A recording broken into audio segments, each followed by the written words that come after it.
Si vous n'avez jamais vu de zélote dans l'évangile, parce que le véritable zélote, ce n'est pas notre frère Serge. Moi, je suis un premier zélote. Parce que j'ai donné la définition de ces zélotes-là. Nous sommes des hommes qu'on a déjà tués depuis longtemps. Un cadavre qui marche. Il est vivant.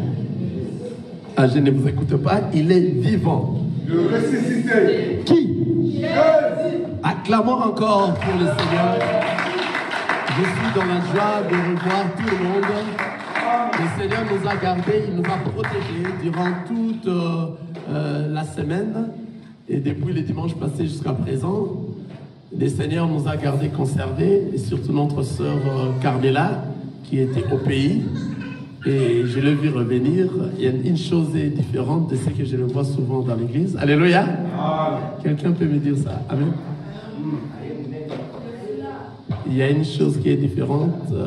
Amen. La sœur a mis la foulard. Que le Seigneur soit loué. On acclame le Seigneur pour ça. Alléluia. Alléluia. Vraiment, que le nom du Seigneur soit élevé. Il est bon. Amen. Nous allons continuer. Nous allons continuer. Mais je projette déjà, après ces temps de questions-réponses, il y aura un enseignement sur l'amour de Dieu. Amen. Nous avions déjà parlé de ça avant. Je mérite qu'après ces temps, parce qu'on a ces dimanches ici, et le dimanche prochain, nous sommes dans des questions-réponses par rapport à la parole du Seigneur. Mais le dimanche qui suit là-bas, nous allons parler de l'amour de Dieu. Donc, qui aime réellement Dieu pour savoir réellement si tu l'aimes et que le Seigneur t'aime aussi. Qu'est-ce que tu dois faire? Amen. Voilà, nous avions commencé dans des questions-réponses le dimanche passé. On était en train de répondre à notre frère Saïdi par rapport à ces questions.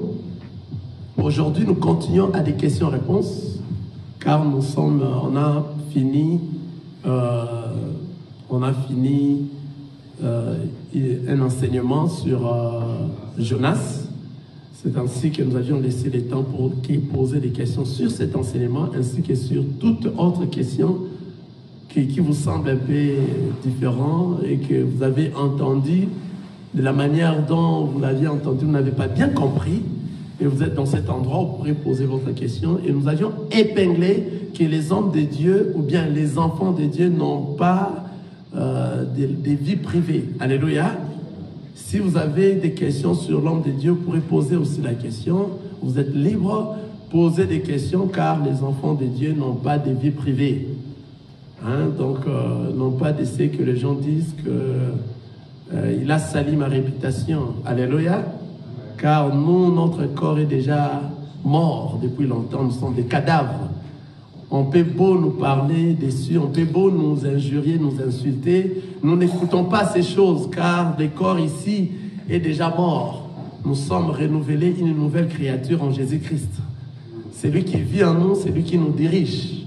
Alors si tu nous insultes, si tu parles du mal de nous, ça ne nous fera absolument rien car un cadavre, tu peux les frapper aujourd'hui, du matin au soir, il ne va pas te répondre. Car nous sommes renouvelés. Le corps qui nous a menés à beaucoup de choses de ce monde est mort.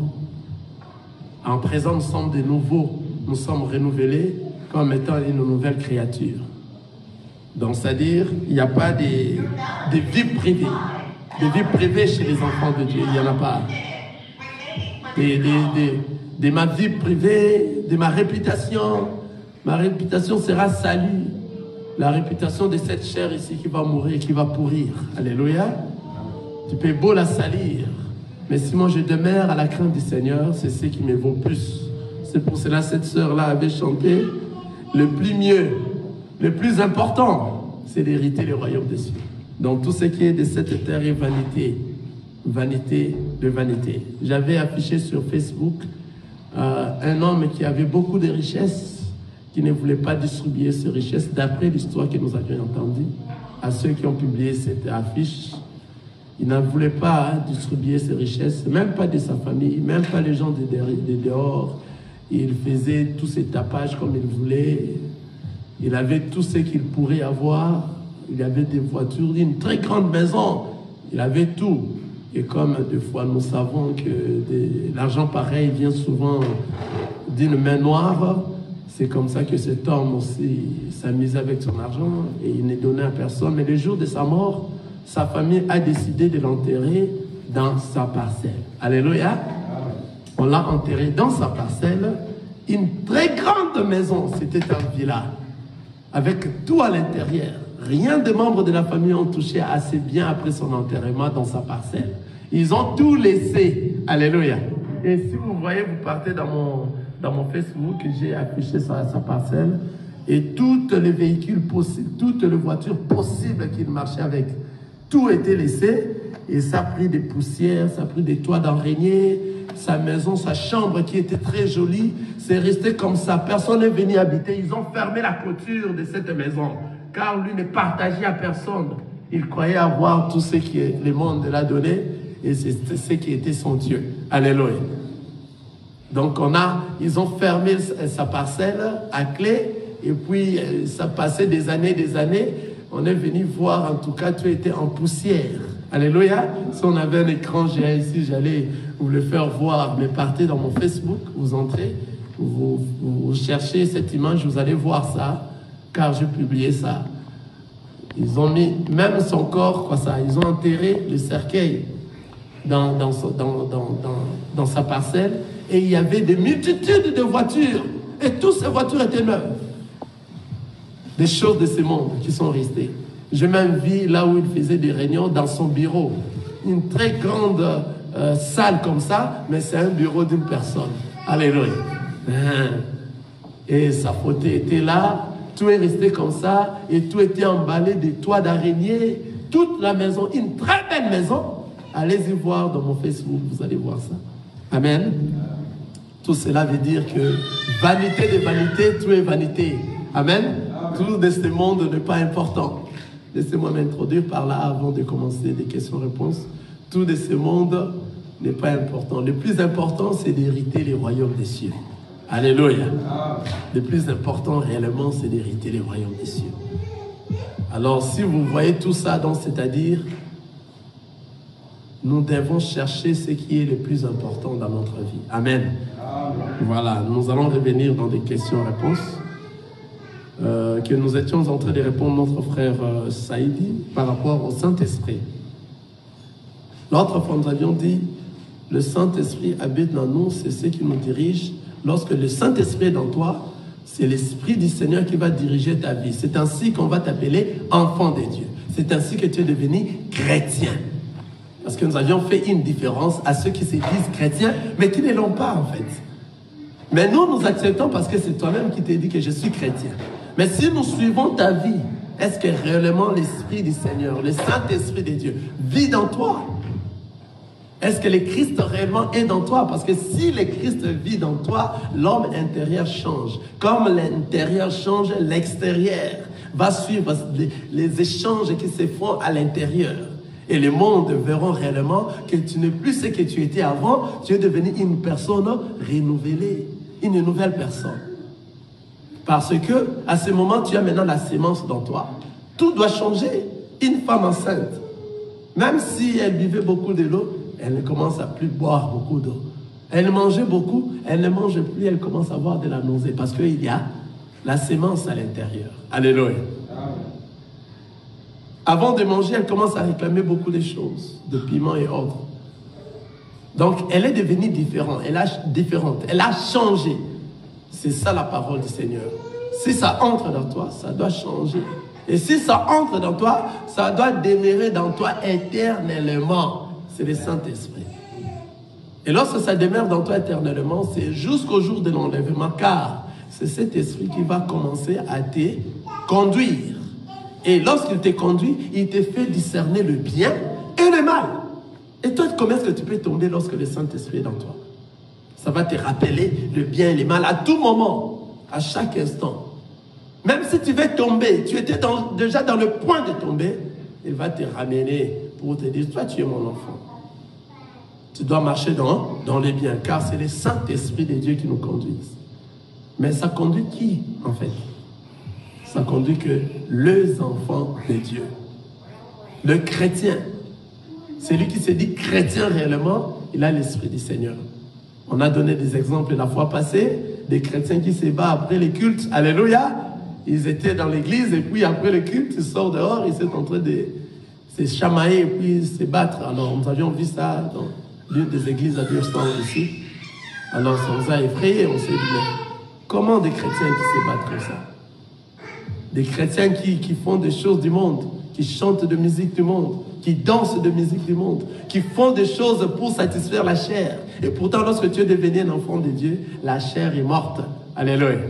Maintenant, c'est l'esprit. C'est Dieu maintenant qui va te conduire. C'est Dieu maintenant qui prend la place. Tout de ce monde doit quitter. Nous allons voir ça. Même si toi-même tu te dis tu es enfant de Dieu. Mais dans l'ensemble de la famille des enfants de Dieu, verront que tu n'en as pas. Tu n'es pas arrivé car tes fruits vont te juger. Il y a beaucoup de pasteurs aujourd'hui, je ne peux pas dire, je vais rester calme, à qui nous tous on croyait être des enfants de Dieu. Mais en nous voyant leurs fruits qui ne marchent pas. Alléluia. Ça ne marche pas. Tu peux beau te dire enfant de Dieu, mais si tu es encore dans le mal, pour devenir un enfant de Dieu, on ne les force pas. Tu ne vas pas les forcer. C'est-à-dire le Seigneur Dieu, par sa destination, par sa prédestination, il t'avait déjà choisi. Il y aura un moment que tu vas écouter sa voix et tu vas suivre. Tu vas reconnaître d'abord sa voix et puis suivre. Lorsqu'il dit « Je connais mes brebis reconnaissent ma voix », ce n'est pas facile. Ce ne sont que ces brebis qui vont reconnaître la voix du Seigneur et ils vont suivre. Ce n'est pas tout le monde. Ce n'est pas tout le monde. Amen. C'est ainsi que nous avions répondu à notre frère. Étant enfant de Dieu, tu vas te connaître toi-même que tu es enfant de Dieu. Car la parole dit, l'Esprit dans nous nous fait connaître que nous sommes enfants de Dieu. L'Esprit dans nous nous fait connaître que nous sommes enfants de Dieu. Tout enfant de Dieu, il va se reconnaître en lui réellement que, en tout cas, je suis plus ce que j'étais avant, je suis devenu une nouvelle créature en Jésus-Christ. Tu vas sentir ça. Les mâles vont te quitter. Ta garde-robe va changer. Parce que toi, tu es devenu un enfant de Dieu. Tout ce que tu mettais, que tu croyais lorsque tu étais dans le monde, c'était bon. Tu verras que non. En tout cas, dans les seigneurs, ça ne va pas marcher. Ça marche. Ça. En fait, tes yeux vont s'ouvrir. Tes oreilles vont écouter. Vont reconnaître la vraie voix qui va t'amener auprès du Seigneur. Amen. Maintenant, j'ai continué. Je vous laisse encore des questions, même des questions en ligne, s'il y a des gens. Le frère Chaï va m'aider. Si vous avez des questions, vous pourrez toutefois poser n'importe quelle question par rapport à la parole du Seigneur. Et nous allons essayer de répondre.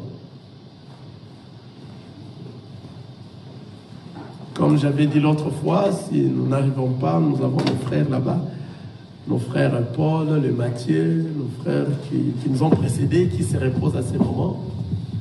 Et nous avons aussi nos frères, nos aînés, en la foi, que nous pourrons répartir et poser la question. Oui. J'ai une question. À haute voix, s'il vous plaît. J'ai une question. Tu te présentes et puis tu poses la question. Je suis sœur Davina et j'ai deux questions ce moment-ci. La première est, qui sont les 24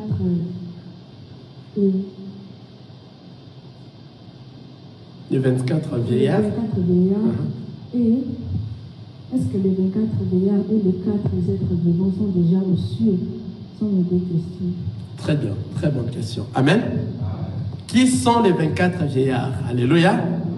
Ici, nous posons des questions-réponses et nous donnons la parole aux fidèles afin qu'à partir des questions, que tu arrives à acquérir la connaissance.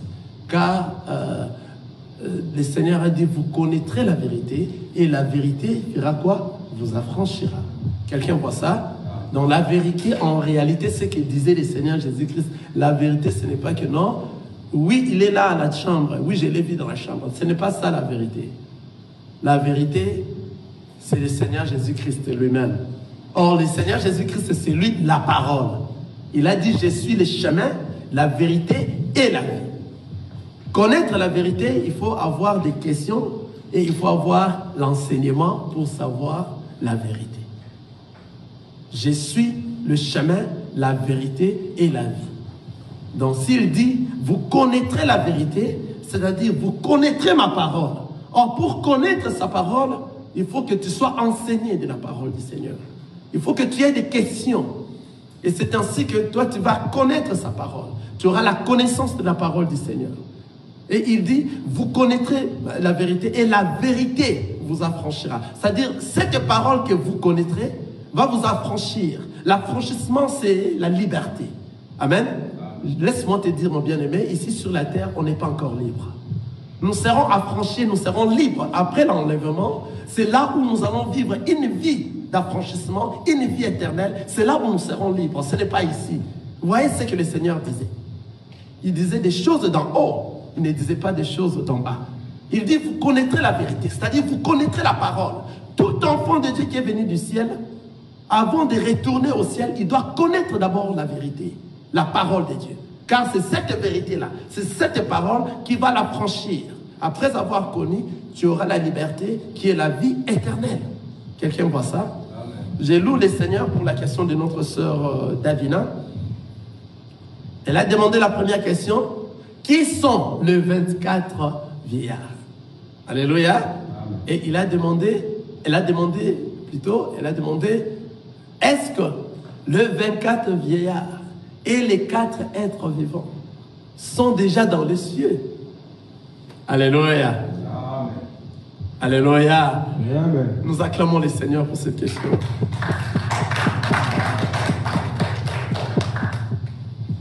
Laisse-moi te dire, mon bien-aimé, le 24 vieillards que nous écoutons, je commence par la première question. Le 24 vieillards que nous écoutons, les 24 vieillards, jusqu'à présent, il n'y a pas de 24 vieillards au ciel, malheureusement. Alléluia. Amen. Parce que ce qui forme les 24 vieillards au ciel, c'est nous qui vont aller au ciel. Et nous allons former les 24 vieillards. En fait, quels sont ces 24 vieillards? Nous sommes dans la Bible, nous avons l'ancienne alliance et nous avons le nouveau, la nouvelle alliance. Dans l'ancienne alliance, le Seigneur a donné les 12 tribus d'Israël. Quelqu'un comprend ça? Amen. Les enfants de Jacob, il y avait 12 tribus. Et c'est à partir de là que la parole de Dieu était en train d'être prêchée. Alléluia. Amen.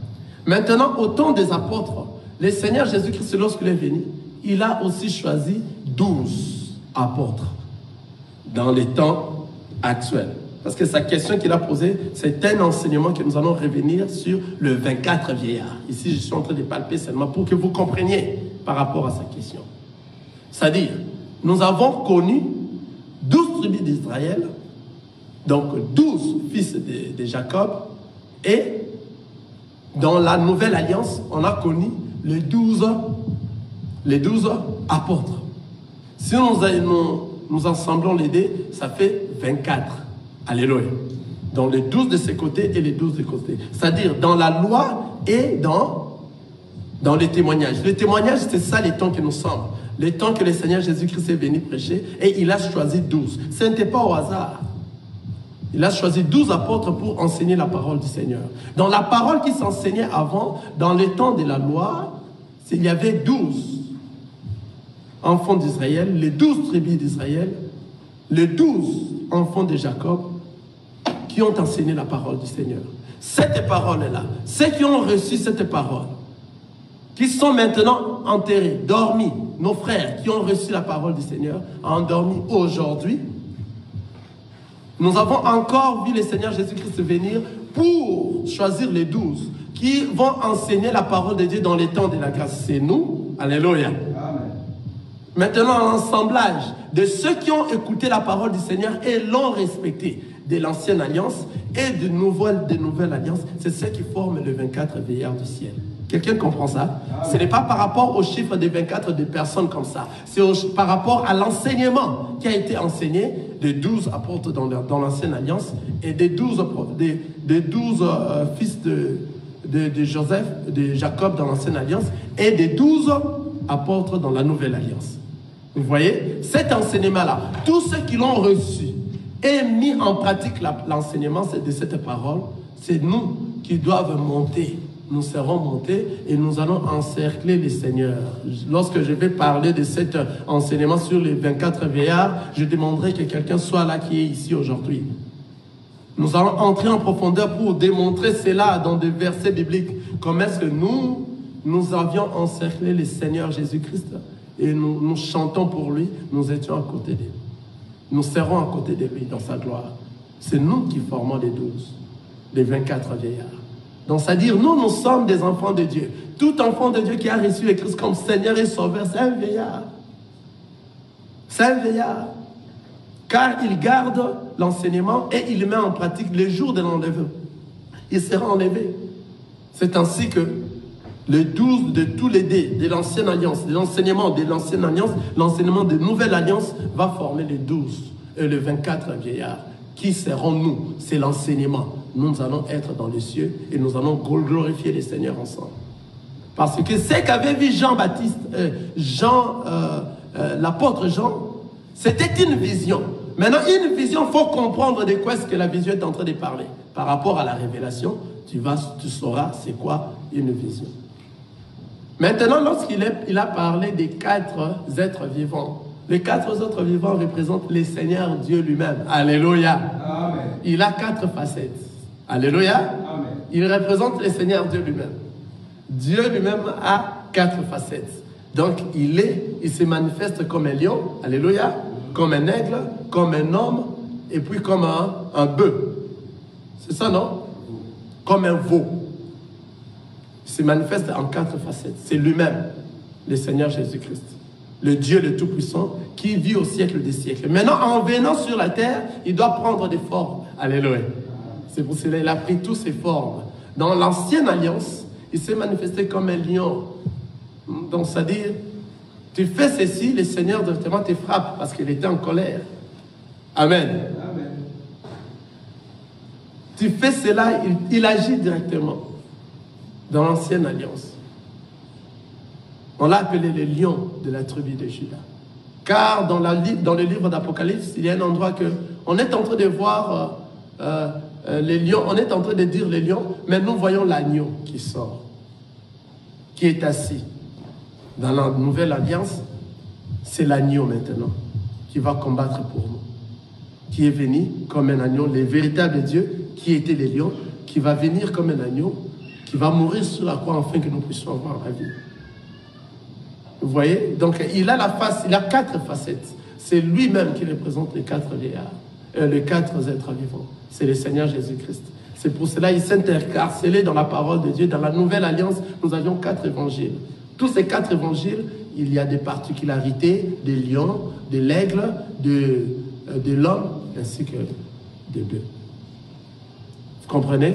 Nous allons encore revenir sur ça très fortement parce que ça, ce sont des enseignements que nous allons entrer dans les enseignements. Si vous voulez bien, même après ces temps de questions-réponses, on peut entrer dans ces enseignements pour entrer vraiment en profondeur de ce que la sœur a posé.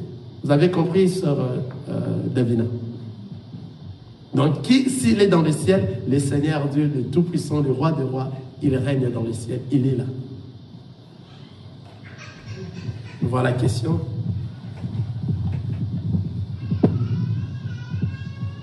J'ai une question, je ne sais pas si ma question correspond. Je ne sais pas si les questions qu'on est en train de poser est basée sur un enseignement. Amen. C'est basé sur la Bible hier. Je ne sais pas. J'ai une question qui me monte dans le cœur. Je voudrais avoir la réponse. Je pense souvent, quand un enfant de Dieu se méconnaît par rapport à la parole de Dieu, et souvent beaucoup de gens ont tendance à dire non, ne touchez pas au point de Dieu. Les points de Dieu, on ne les touche pas, même quand ils tombent. Essayez de parler à haute voix pour ceux qui nous suivent aussi. J'ai dit, ma question est par rapport à ce que beaucoup de gens disent. Quand un enfant fait, un serviteur de Dieu commet une erreur, et beaucoup de gens ont tendance à dire non, ne jugez pas, ne touchez pas. Ne touchez pas aux serviteurs, non, ne jugez pas les serviteurs de Dieu quand ils tombent ou bien quand ils font quelque chose de mal. Or, moi je sais que la Bible dit l'homme spirituel. Non. Ils disent ne touchez pas à mes oins. Au oint des dieux. Ouais. Quand les serviteurs des dieux tombent, ou bien quand ils font quelque chose de mal. Voilà, on ne critique pas, en fait, on ne juge pas. On n'apporte pas un jugement par rapport à leurs actes. Or, moi je sais que la Bible nous dit l'homme spirituel. Quand on dit l'homme spirituel, je ne sais pas, ce sont des chrétiens. La Bible dit l'homme spirituel juge de tout. Bon. Maintenant, les gens disent, quand il s'agit des serviteurs de Dieu, les gens disent non, tu vois, c'est un serviteur de Dieu, on n'est pas habilité à les juger ou bien apporter une correction par rapport à eux. Ça veut dire quoi? Or, la Bible dit que le chrétien est juge de tout. Donc, par rapport à ça, nous avions suivi sa question. Alléluia. Elle a posé la question lorsqu'elle attend. On peut dire ça dans celui qui est Psaume 105. On lit le livre de Psaume 105. Ne touchez pas à mes oins. Le livre de Psaume 105, le verset 15.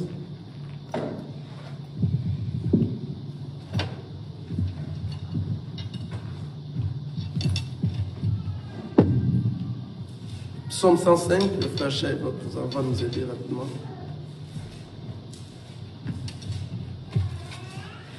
Psaume 105, le verset 15.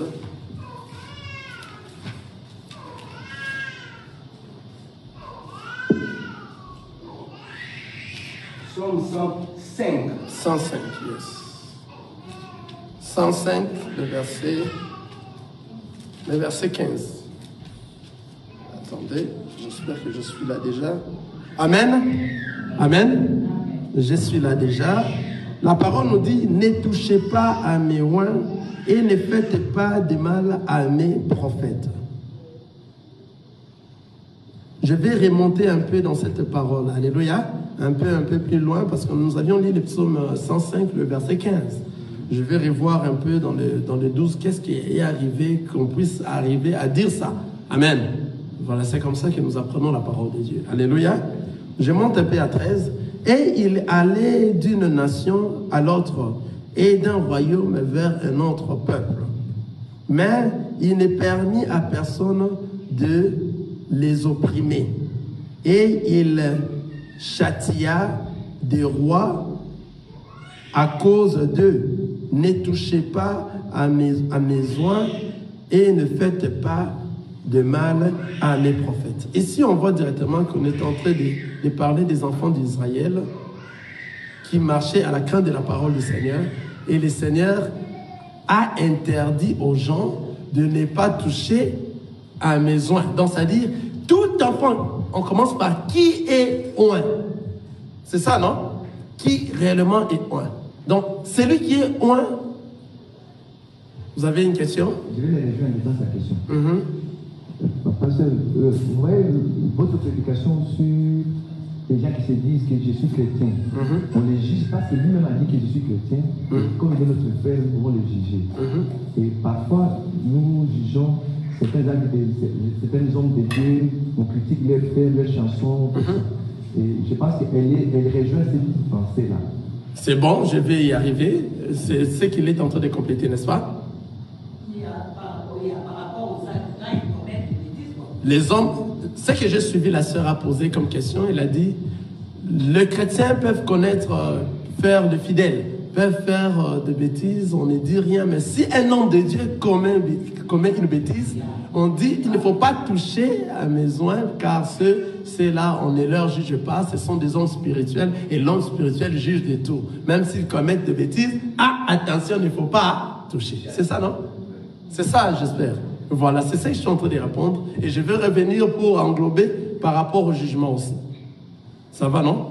Donc, c'est-à-dire, la parole ici, que vous avez posé la question, nous l'avons retrouvée dans le psaume 105, le verset 15, qui nous dit « Ne touchez pas à mes oins ». Or, en remontant ce psaume, nous venons de lire, j'ai lu le verset 13. Je peux monter un peu plus loin pour savoir l'histoire. Comment est arrivé qu'on dise « Ne touchez pas à mes oins ». Qu'est-ce qui est arrivé en fait qu'on puisse, le Seigneur Dieu dise ça? Vous voyez, c'est ce que j'ai lu avant, mais je vais remonter encore un peu. Je suis dans le verset 9. l'alliance qu'il a traitée avec Abraham et le serment qu'il a fait à Isaac. Il a érigé pour Jacob en loi, pour Israël en alliance éternelle, disant, je te donnerai le pays de Canaan comme héritage qui vous est échoue. Ils étaient alors, attendez, oui je suis là, ils étaient alors peu nombreux, très peu nombreux, et étrangers dans le pays. Et ils allaient d'une nation à l'autre, et d'un royaume vers un autre peuple. Mais il ne permit pas à personne de les opprimer. Et il châtia des rois à cause d'eux. Ne touchez pas à mes oins et ne faites pas du mal à mes prophètes. Ici, ça devient clair. Donc, c'était un groupe de gens que le Seigneur Dieu a mis sa pensée à eux. Un groupe de gens qui marchaient à la crainte de la parole du Seigneur. Que lorsqu'ils étaient en train de marcher, le Seigneur Dieu a dit, ceux-là, ce sont mes gens. Ce sont ceux qui marchent à la crainte de ma parole, alors ne touchez pas à eux. Quelques rois ont essayé de toucher, le Seigneur les a frappés pas mal. Vous comprenez? Donc ici, ce verset, cet passage biblique, si on parle de roi, ce n'est pas seulement un homme de Dieu. Un homme de Dieu qui est serviteur de Dieu ici. Lorsqu'on dit un homme de Dieu, c'est un serviteur, n'est-ce pas? Comme un pasteur. Ce ne sont pas seulement des pasteurs, ce ne sont pas seulement des prophètes ou bien des évangélistes, des docteurs dans la parole de Dieu. Lorsqu'on parle d'un oint de Dieu, c'est tout enfant de Dieu qui a reçu le Christ comme Seigneur et Sauveur et croit à sa parole et met en pratique la parole du Seigneur. C'est à ce moment que le Seigneur te met à l'écart. Tu es devenu une personne mise à part. Tu es devenu une personne qui, une fois que quelqu'un te touche, le Seigneur frappe. Tu comprends? Donc on parle des enfants de Dieu. Des véritables enfants de Dieu authentiques qui vivent à la crainte de la parole du Seigneur. Ce sont eux qui sont des oints de Dieu. Déjà, tu comprends que ce ne sont pas des pasteurs. Amen. Donc, c'est-à-dire, avant que tu sois pasteur, tu dois d'abord être un enfant de Dieu dans la vérité. Alléluia. Tu dois d'abord être un chrétien dans la vérité. Donc, c'est-à-dire, tu marches à la crainte de la parole du Seigneur, tu as reçu le Christ comme Seigneur et Sauveur, et tu mets en pratique sa parole. C'est à ce moment que toi, le Seigneur maintenant, t'a mis à côté, tu es devenu un oint. Alléluia. Amen. Toi là maintenant, tout ce qui va essayer de te détruire, le Seigneur va le détruire. C'est pour ça que nous sommes dans la joie étant qu'enfants de Dieu. Alléluia. Amen. Nous sommes dans la joie. Parce que lorsque tu marches à la crainte de la parole du Seigneur, tu es devenu un oint. Un oint de Dieu. Donc ce n'est pas seulement un pasteur. Si maintenant les pasteurs commencent à dire ces choses-là, c'est parce qu'il y a de ces pasteurs-là qui veulent continuer à vivre selon le monde. Ils veulent continuer à vivre selon les mondes. Maintenant, pour se cacher, se camoufler, ils vont vous dire des choses pareilles pour avoir peur de ne pas l'interroger lorsqu'il fait des bêtises. Or, un pasteur, c'est comme un frère, comme tous les autres frères dans l'ensemble. Mais là, ici, c'est même une responsabilité. Quelqu'un voit ça? Donc, s'il commet quelque chose, nous, les enfants de Dieu, Dieu nous a donné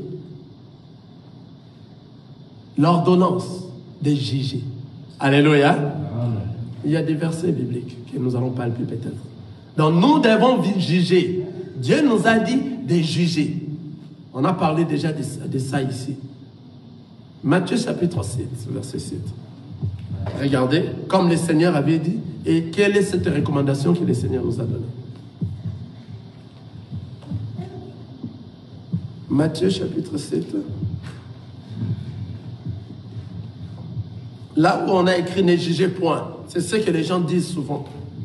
Donc, c'est-à-dire, si un homme de Dieu fait des bêtises, toi, comme étant enfant de Dieu, tu as le droit de les juger. Alléluia. C'est le Seigneur qui nous a donné. Nous allons lire ça. Matthieu chapitre 7.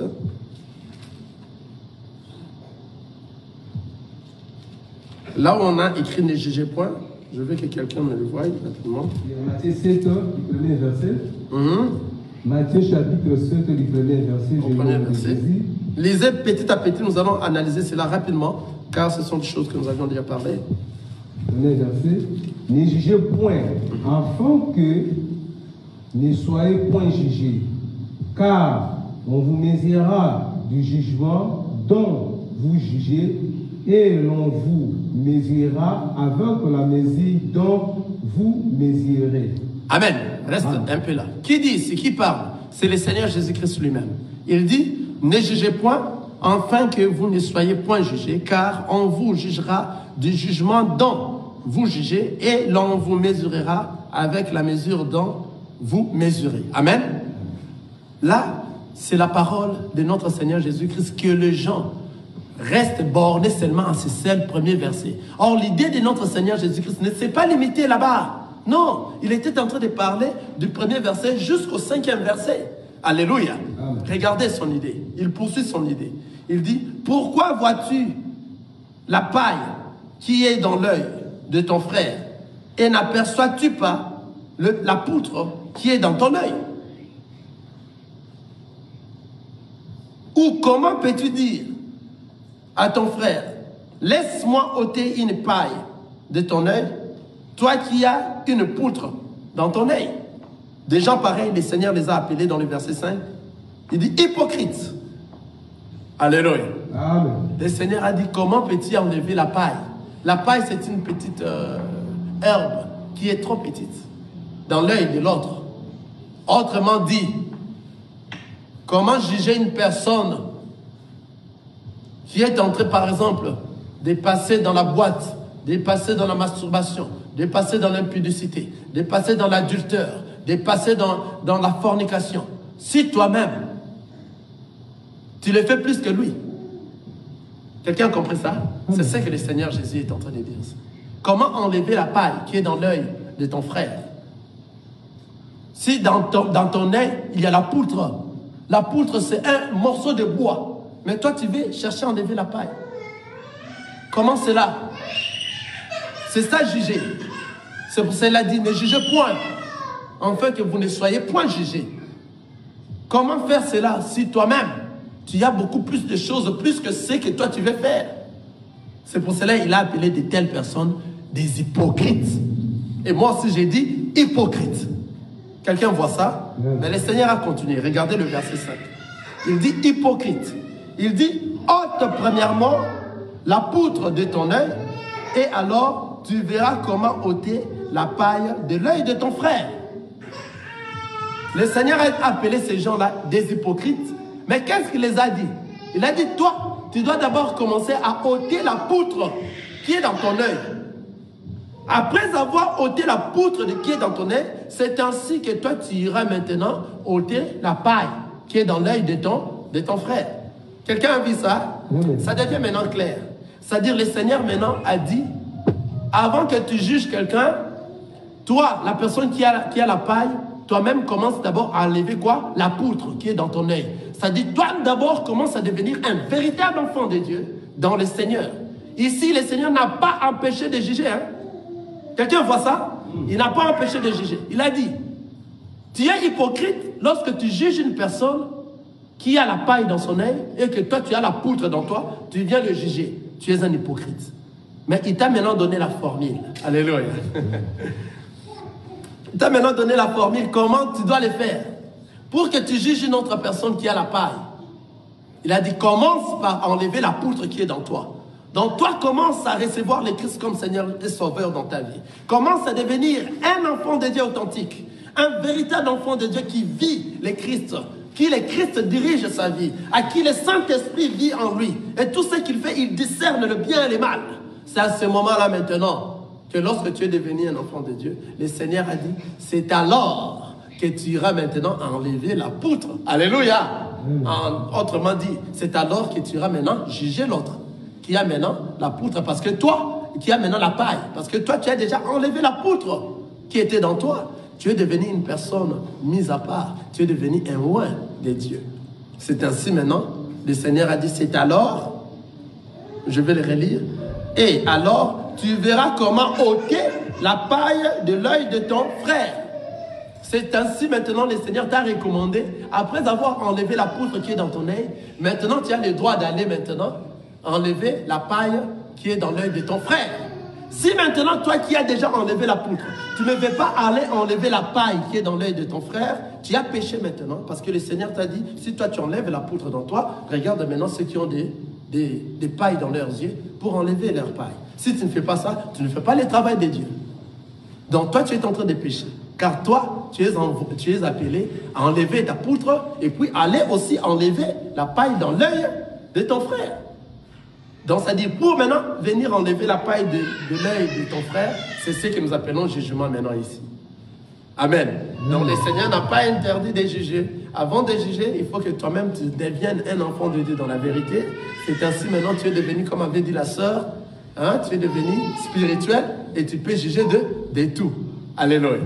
Ici maintenant nous allons compléter ça avec cette écriture qui montre que nous, qui sont ceux-là que nous devons juger, les enfants de Dieu, peut-il juger tout le monde? Non.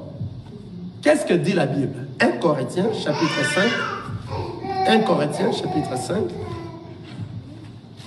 Ici, là, lorsque nous avions parlé de Matthieu 7, on a parlé de nos frères seulement. On n'a pas parlé d'autres personnes à qui nous devons enlever la paille. Seulement à nos frères. Alléluia. Nous partons à 1 Corinthiens chapitre 5.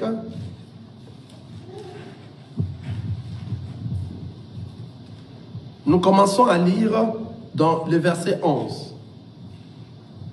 Maintenant, ce que je vous ai écrit, c'est de ne pas avoir de relation avec quelqu'un qui se nomme frère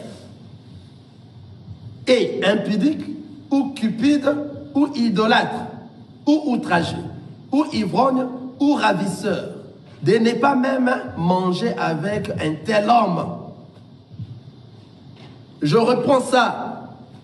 Maintenant, ce que je vous écris, c'est de ne pas avoir de relation avec quelqu'un qui se nomme frère. Mon bien-aimé, ici, on nous interdit de ne pas avoir de relation avec quelqu'un qui se nomme frère. Il se dit qu'il est frère en Christ. Il est dans le Seigneur. Il est dans la famille des enfants de Dieu. Mais comment est cet homme? La Bible nous dit. Cet homme est impudique. Il est cupide. Il est idolâtre ou outragé, ou ivrogne ou ravisseur. De ne pas même manger avec un tel homme. Une personne qui se dit frère, mais il est encore dans l'impudicité. Il est encore dans les choses du monde. Il est dans le fétiche. Il fait des choses que vous voyez, des fruits qui ne sont pas du Seigneur notre Dieu. Ce fruit est à côté. Le Seigneur nous interdit de ne même pas manger avec un tel homme. Regardez le verset qui suit, 12. Qu'ai-je en effet à juger ceux du dehors? Donc, c'est-à-dire, les gens du dehors, qui sont ces gens du dehors? Ce sont ceux-là qui ne se sont pas dit qu'ils sont des frères. Ils ne se sont pas nommés qu'ils sont des chrétiens. Ils sont dans l'ambiance du monde. Ils sont dans les choses du monde. Nous, ces gens-là, étant chrétiens, on ne peut pas leur juger. Les Kofi Olomide, ça ne nous intéresse pas. Les Weranson, les gens du monde qui font leur tapage dans le monde, ça ne nous intéresse pas. On ne peut pas parler du mal d'eux. On ne peut pas leur juger. Le Seigneur nous a interdit de ne pas juger ces gens-là. Qui sont ceux-là que nous devons juger? La parole continue. N'est-ce pas ceux du dedans que vous avez à juger? Ah, qui sont ceux du dedans? Tous ceux qui se disent que je suis frère, je suis un enfant de Dieu. Je marche comme un enfant de Dieu. Mais si maintenant, son comportement n'est pas par rapport à la parole du Seigneur, tu as le droit de les juger. Tu vas lui dire, mais toi tu t'es dit, tu es mon frère. Mais comment tu marches comme ça? Car ce comportement, notre grand frère, le Seigneur Jésus-Christ, avait interdit cela. Mais comment toi tu es dans l'impudicité? Tu es dans les débauches. Tu es dans les choses du monde. Mais tu t'es dit que tu es notre frère. Nous allons te poursuivre. Parce que toi, tu veux déranger, détruire la réputation de notre grand frère Jésus-Christ. Tu veux détruire la réputation de notre Père, le Seigneur Jésus-Christ. C'est comme toi, tu veux détruire notre réputation, nous allons te suivre et nous allons te poursuivre à la lettre. Nous allons te juger à la lettre. Autant mieux dire que moi, je ne suis pas chrétien à ce moment-là. Mais si tu te dis que tu es chrétien, tu es chantre de la parole du Seigneur, tu es pasteur, un homme de Dieu, tu es ceci, cela, tu es tout ce que les hommes de Dieu sont. Les enfants de Dieu sont. Si tu tombes dans les bêtises, nous allons te parler, pourquoi pas? Le Seigneur nous a donné cette obligation de parler à ces gens-là, mais de ne pas parler à ceux qui n'ont pas dit qu'ils sont nos frères. Ça ne nous intéresse pas. Est-ce que vous avez compris, maman? Donc c'est comme ça que la parole de Dieu marche. C'est pour cela, des fois, vous nous voyez ici. Si quelqu'un fait du mal, s'il y a un pasteur qui trébuche, oh, il a engrossé une sœur ici, je serai le premier à parler ici. Je vais citer son nom, ça ne me dit rien. Comment toi, un homme de Dieu, tu es tombé comme ça? Car un homme de Dieu, c'est lui qui donne l'exemple. Il doit marcher. Et vous avez le droit de poursuivre aussi ma vie, de me connaître. Les hommes de Dieu, les enfants de Dieu, n'ont pas de vie privée. Vous avez tous ces droits-là, tous ces devoirs, à connaître ma vie, à connaître la vie de tous les hommes de Dieu, de tout celui qui s'est dit enfant de Dieu. Vous voyez là où nous sommes. Maintenant, regardez, la parole continue. Dans le verset 13, il dit, pour ceux du dehors, Dieu le juge. Vous voyez? Pour ceux qui n'ont pas dit qu'ils ne sont pas des enfants de Dieu. Ça ne nous concerne pas. Les Wilson, les Kofi, les Michael Jackson, les tous de ce monde, tous ceux-là qui ne se sont pas prononcés que nous sommes des enfants de Dieu. Dieu a dit, c'est lui seul qui juge ces gens-là. Nous, on n'a pas cette obligation de juger ces gens. Ce n'est pas à nous de juger tous ces gens-là. Ils peuvent faire leurs ambiances. Ceux qui ne sont pas dans le monde, ceux qui ne sont pas dans les seigneurs, ils sont dans le monde. Nous, ça ne nous intéresse pas. Même des mariages que les gens se sont mariés, des gens du monde qui se sont mariés. Ça ne nous intéresse pas. Car là-bas, lorsque tu parles, il y aura seulement la musique du monde, il y aura des choses du monde, tout sera du monde. Ça ne nous intéresse pas. Nous, ce qui nous intéresse, c'est ceux qui se disent ce sont des enfants de Dieu. C'est à ce moment-là maintenant que nous avions le droit, le privilège de juger ces gens-là. Et ceux qui ne sont pas de Dieu, le Seigneur a dit, pour ceux qui ne sont pas de Dieu, lui seul va leur juger. Et puis, qu'est-ce qu'il nous dit à la fin du verset 13? Il dit, ôtez les méchants du milieu de vous. Donc, tout ce qui se dit enfant de Dieu, il est en train de tromper. Il n'est pas un véritable enfant de Dieu, c'est un méchant. Que tu sois pasteur, que tu sois un enfant de Dieu, un frère, que tu sois un apôtre, mais tu vis en dehors de la parole du Seigneur, mais les gens savent que toi tu es un enfant de Dieu, mais tu fais de ces choses-là. Mais nous allons te juger, et puis nous allons te ôter au milieu de nous. Nous allons te juger, nous allons te parler, parce que le Seigneur nous a recommandé de juger tous ces gens-là, mais pas de juger ceux qui sont dans le monde. Là, ça ne me concerne pas. Maintenant, le monde a changé les choses. Le monde a changé afin de dire que non, il ne faut pas juger les hommes de Dieu. Les hommes de Dieu sont là, c'est Dieu seul qui va les juger. Donnez-moi l'Écriture. L'Écriture ici a dit, pour ceux du dehors, c'est lui-même qui va s'en charger. Mais pour ceux du dedans, vous avez le privilège de leur juger. Alléluia. C'est ça la parole du Seigneur. Amen. Maintenant, ceux qui sont de loin, c'est toi et moi si tu reçois le Christ comme Seigneur et Sauveur dans ta vie.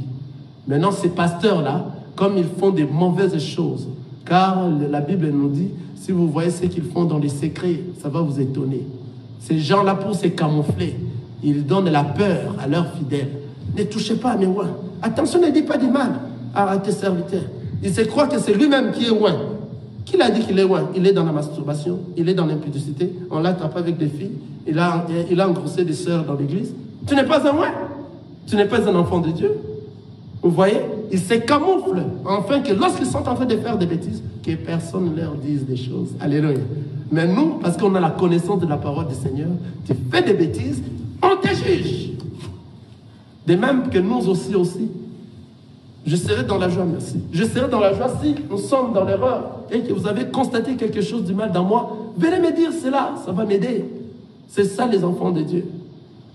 C'est ainsi que nous avions vu Paul et Pierre. Pierre était avec ses... Je vais finir un peu par là pour cette question. Il était avec ses... il collaborait avec les Juifs. Il faisait discuter et autres. Et ils étaient en train de manger, partager ensemble. Lorsque Paul est arrivé, Pierre s'esquivait, c'est comme s'il n'était pas avec eux. Directement, Paul l'a jugé. Mais comment? Toi, tu étais là avec eux, mais lorsque tu nous as vus, tu as esquivé, c'est comme si tu n'étais pas avec eux. Comment est-ce que tu vas éduquer les autres qui viennent derrière nous? Toi qui t'es dit, enfant de Dieu, directement. C'est direct. Dieu nous a donné ce privilège de juger. Mais qui sont ceux-là que nous allons juger? Ceux qui se disent nos frères. Mais ceux qui ne se disent pas nos frères, tant pis, on ne va pas s'occuper d'eux, car lui seul s'en charge d'eux. Amen. Voilà. S'il y a une autre question pour terminer. S'il y a une autre question pour terminer.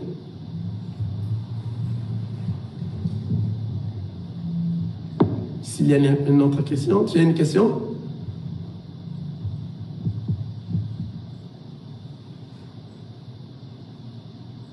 S'il n'y a pas une question, moi je pose une question à la foule. Bon, moi j'ai une question. Voilà, pour terminer, une seule question. Ouais, pour que l'ensemble aussi bénéficie de ça, moi c'est Frère Jacques, je voulais savoir si quelqu'un peut travailler sous l'option d'une autre l'homme de Dieu. Comme ça se dit en début de réveil, je travaille sous l'onction de mon pasteur. Est-ce que quelqu'un peut travailler sous l'onction de son pasteur? Quelle sorte de travail? Donc, par exemple, dans le but de réveil, comme nous voyons, le pasteur titulaire, les adjoints. Les adjoints disent, je travaille sous l'onction de mon père spirituel. Alléluia. Amen. Voilà, j'espère qu'on a compris sa question. Il a posé la question de savoir si quelqu'un peut travailler sous l'onction de son pasteur, donc travailler comme un ministre dans l'église. Mais il travaille sous l'onction tel que moi, exemple, que je suis là. Je suis ministre dans cette assemblée et que par la grâce du Seigneur, j'ai reconnu un frère ici comme un homme de Dieu qui marche à la crainte de Dieu et que je l'ai reconnu que réellement c'est un ministre de Dieu. Et après que cet homme-là soit reconnu ministre, et cet homme doit travailler, doit servir sous l'onction de moi. C'est ça ta question. Yeah. C'est faux et archi faux. Alléluia. C'est diabolique et satanique. Une fois que vous écoutez un homme de Dieu qui dit « Je travaille sous l'onction d'un autre homme de Dieu », ces choses-là sont sataniques, sont diaboliques, ce sont des choses sataniques que vous, les enfants de Dieu, vous ne pouvez pas admettre. En aucun jour. Car la personne qui appelle au ministère, c'est le Seigneur Jésus-Christ. Le Seigneur Jésus-Christ nous a choisis depuis avant que nous venons dans le sein de nos mamans. Quelqu'un voit ça? Il nous avait déjà choisis. Lui-même, il nous avait consacrés comme serviteurs de Dieu depuis avant de venir dans le sein de nos mamans et puis de naître, de grandir. Vous voyez, c'est là. Donc, c'est-à-dire, c'est le Seigneur lui-même. Au moment voulu, au moment précis, c'est à ce moment-là maintenant qu'il va ouvrir tes yeux et tes oreilles pour maintenant te transmettre sa sagesse et son intelligence. C'est ainsi que la parole nous dit. C'est ainsi que la parole nous parle que, en force du Saint-Esprit, ça nous pousse à prêcher sa parole. Je ne sais pas si je l'ai bien dit. Poussé par l'Esprit, les hommes ont parlé de sa part. Car c'est le Seigneur Dieu lui-même qui nous a déjà choisis depuis avant l'éternité. Vous voyez, c'est là. Alors, lorsque c'est lui-même qui t'a choisi depuis avant l'éternité, c'est lui qui te connaît, c'est lui qui t'a consacré avant que tu viennes même dans le monde. Ce pasteur-là qui dit que tu travailles sous son onction, c'est diabolique. Comprenez directement que ces pasteurs ont leur lignée à eux. Ils ont ceux-là qui les ont donné cette onction à eux. Mais l'onction divine qui vient du Seigneur, c'est le Seigneur Dieu le seul qui est dans ça. Ce n'est pas une personne.